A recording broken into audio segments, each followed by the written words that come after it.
Rikis mokosi etiketo. Ankstyvą rytą nubudęs skruzdėliukas Rikis greitai nusliuokė žemyn į kiemą ir nubėgęs prie jau pražydusių gėlių darželyje puolė uostyti kvapnius jų žiedus. Jis uostė po vieną žiedą ir plačiai šypsojosi. Saulė šildė savo spinduliais visą kiemą ir aplink girdėjosi tik bičių dūzgimas, kurios jau suko ratus stropiai dirbdamos. Buvo puiki diena su puikiu oru.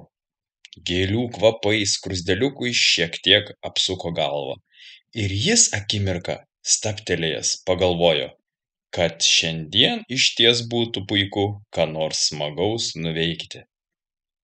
Turbūt Cecilija kažką pasiūlys įdomaus, pamanė jis, ir greitai nuskubėjo pas ją į kambarį.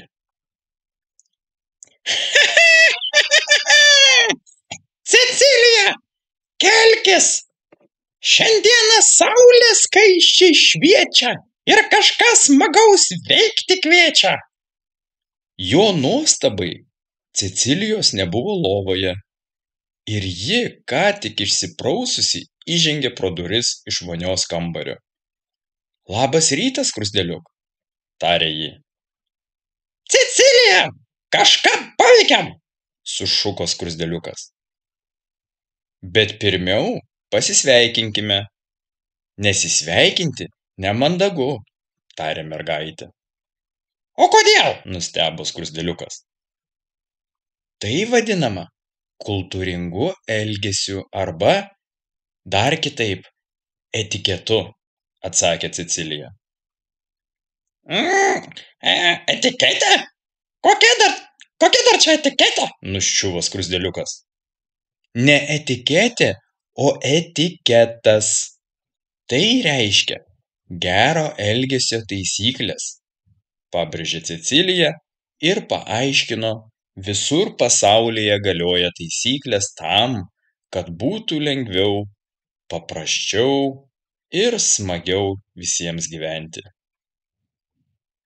Na, pavyzdžiui, sveikinamės vieni su kitais pradedami rytą arba susitikę pirmą kartą dienoje, nes taip prasideda bendravimas ir visiems yra malonu, kai su jais sveikinasi. Taip įprastai pradedamas pokalbis. Todėl nuo šiandien noriu, kad su manimi rytais visuomet sveikintumeisi. Ar gerai, skruzdėliuk? Aišku, kad gerai. Labas rytas,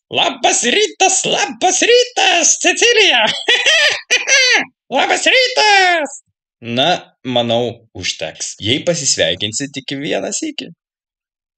Perspausti irgi nereikia, nusijuokė Cecilija. Klausyk, tarė skruzdėliukas. Gal šiandieną kažką smagaus paveikiam? Gal kažką kitaip? Nei įprastai. Pažvelgė jis išpūstomis akimis į mergaitę.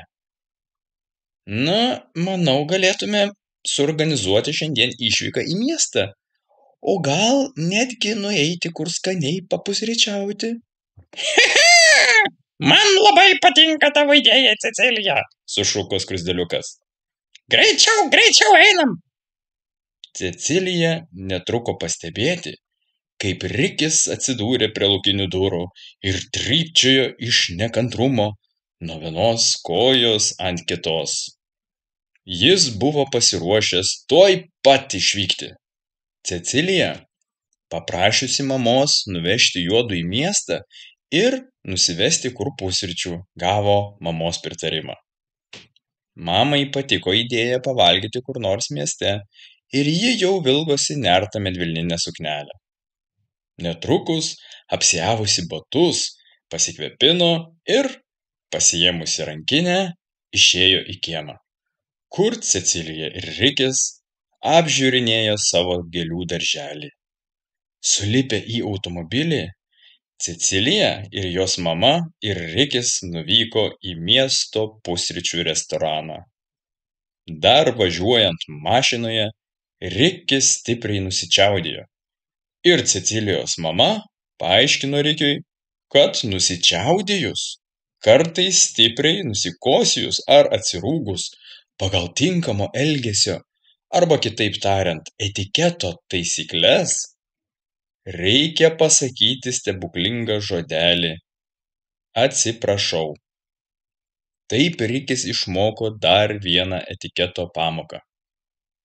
Cecilija, jos mama ir Rikis atvyko į nuostabiai jaukų ir gražų miesto pusryčių restoraną, kuriame jau sklandė gardūs kvapai ir kvietė greičiau prisėsti ir kažką skanaus sukrimsti. Stalai atrodė nepaprastai tvarkingi ir švarūs, su uždengtomis baltutėlėmis staltiesėmis ir pastatytomis gėlių vazomis ant jų. Kadangi lauke švietė saulė ir buvo geras oras, Cecilijos mama pasiūlė atsisėsti lauke, vidinio restorano kiemelio lauko terasoje, kur jaukiai saulės spinduliai krito ant lauko terasos sustatytų staliukų. Rikiui buvo pastatyta paaukštinta speciali kėdė, kuri suteikė galimybę jam sėdėti tokiame pat aukštyje kaip ir Cecilija ar jos mama. Be to, tai bus patogiau valgyti. Priėjus aptarnaujančiam jų stalelį padavėjui, Rikis kaip mat garsiai sušuko. Hei, bernužėli, greičiau nešk man ką nors valgyti. Ne, negalima taip šaukti, Riki, greitai sureagavo Cecilija. Reikia kantriai ir tyliai palaukti, kol padavėjas atneš meniu. Tuomet reikia išsirinkti iš sąrašo, ką valgysi ir gersi, ir vėl palaukus, kol prieis padavėjas, mandagiai pasakyti, ką užsisakai. Be to, pačioje pokalbio pradžioje reikia pasisveikinti. Ar pameni? Nu jo, pamenu. O palauk, o kas tas minu? Paklausė Rikis. Tai yra tas valgių ir gėrimų sąrašas. Jis taip vadinasi meniu. Gerai, dabar žinosiu, tarė Rikis ir užsikėlė ant stalo kojas, o ranka pasirėmė į paaukštintos kėdės porankį. Be to, būnant restorane, tęsė Cecilija, svarbu tinkamai elgtis ir žinoti keletą pagrindinių taisyklių. Visų pirma, negalima ant stalo sėstis, gultis ir jokių būdų užkelti kojų, nes ant jo dedamas maistas. Rikis iškart nukėlė kojas ir nuleido jas po stalu. Tačiau toliau klausė Cecilijos, kuri, pasitarusi su mama, pateikė padavėjui savo užsakymą ir tęsė etiketo taisyklės Rikiui. Žinoma, taip pat nemandagu restorane alkūnėmis remtis į stalą, tačiau vaikams čia galima padaryti šiokią tokią išimtį. Taip pat labai nemandagu čepsėti arba, pavyzdžiui, pilna burna maisto kalbėti. Reikia pirma sukramtyti, o tik tada kalbėti. Restorane reikia įrankiais naudotis nebarškinant jais, pavyzdžiui, maišant arbatą, nebarškinti į puodelį. Na, bent jau stengtis taip daryti. Be to visi įrankiai taip pat turi savo paskirtį. Viršuje lėkštės sudėti mažesni šaukšteliai, šakutės ar peilis skirti desertams arba sviesto tepimui. Šalia lėkštės padėtais įrankiais naudojamės iš išorės į vidų. Paimdami 2 įrankius, tad reikia mokėti naudotis peiliu ir šakute. O varge, aš nemoku vienu metu valgyti su peiliu ir šakute. Ką man dabar daryti? Atsiduso Rikis. Aš moku su šakute tik gnybti. Nieko tokio, aš tau padėsiu, padrąsino jį Cecilija. Aš tau supjaustysiu ir tau beliks tik valgyti, naudojantis vienu įrankiu. Rikiui pasidarė šiek tiek smagiau. Vėliau Cecilija paaiškino Rikiui, kokios taurės būna restoranuose ir kokie gėrimai į jas pilstomi. Papasakojo, kad sukryžiuota šakutė su peiliu lėkštėje reiškia, kad dar bus valgoma, o lygiagrečiai, tai yra suglaustai padėti peilis su šakute, reiškia, kad valgoma nebebus.